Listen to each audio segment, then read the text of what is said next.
Hello everyone, welcome back to Phoenix. I'm Phoenix, but you can call me Feeny, and today we're going to be playing Japanese Rural Life Adventure. This game may or may not look familiar to you because it was told to me that it looks familiar to many people. And that's because it looks a hell of a lot like Stardew Valley. And I have to agree. I have not played Stardew Valley at this very second of recording this video, or voiceover at least, but I am planning on playing it because it is part of Apple Arcade. We shall see. I forgot to check if it's on all platforms, but if it is, I will play it. If it's not, this entire section will be corrected at some point. Anyways, moving on. I adored this game. It was super fun, so again, looking forward to playing Stardew Valley, and I will be playing it eventually. Anyways, let's focus. Okay, so I loved this game. It was super fun, except it gets grindy, and if you don't do certain things, you miss out on important events where you need money, and making money is so tedious, and getting resources is so tedious. So I'm hoping that's going to be easier in Stardew Valley. But at the moment, those were my biggest issues, and not being able to like skip through days because I would like just miss a time slot, and I'm like, oh, I have to wait probably 10-20 minutes in game, or maybe like I forget how long the day is, but it's way too long for my little impatient 2024 self. And it's just frustrating because sometimes there's not a lot to do. Like, there's literally not a lot to do. So that's an issue. But getting into the experiences. So I believe I started this journey on my Mac because that's where I actually started. So on my Mac, I started playing the game, and it was really annoying. I hated it so much because you had to constantly be clicking to where you want to go. There's no like WASD, arrow keys, any of that. It's point and click, which is okay. It's not my favorite way of playing. It really isn't. Don't make me click a million times. My finger hurts.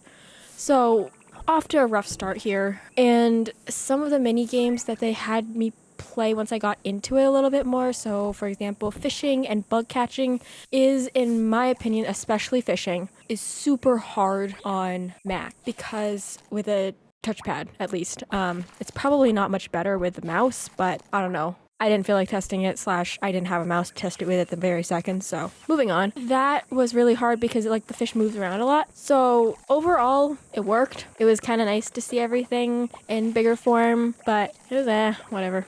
Moving on to my phone, it was also a better experience in some ways and a worse experience in others. So I didn't realize that you had to choose your orientation of your phone. It doesn't like rotate when you rotate your phone.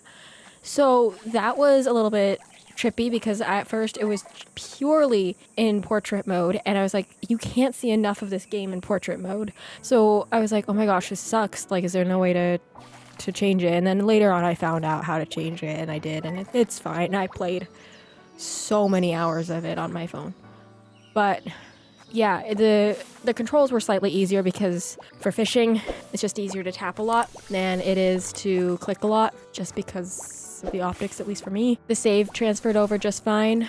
Moving on to iPad, I guess. Just gonna fly through this apparently. iPad was also great. I would recommend iPad or phone to play on. I didn't put my iPad in its stand, so I had to hold it, which made it more uncomfortable, but alas, here we are. So again, the tapping was fine, the fishing and everything was fine. It's a common theme in this series, but overall I found it to be a pretty fun game, relatively well done from platform to platform, pretty consistent. Ease of use was not consistent, but it could have also just been a skill issue. But we're not going to talk about that portion of that, right? Anyways, the main point I want to get across is that I've seen worse implementations of cross-platform play with like touch and or like different controls, because I'm sure it's hard to have to figure out, or I'm sure there is a slight curve to how do we get solid controls on both touch and not touch devices.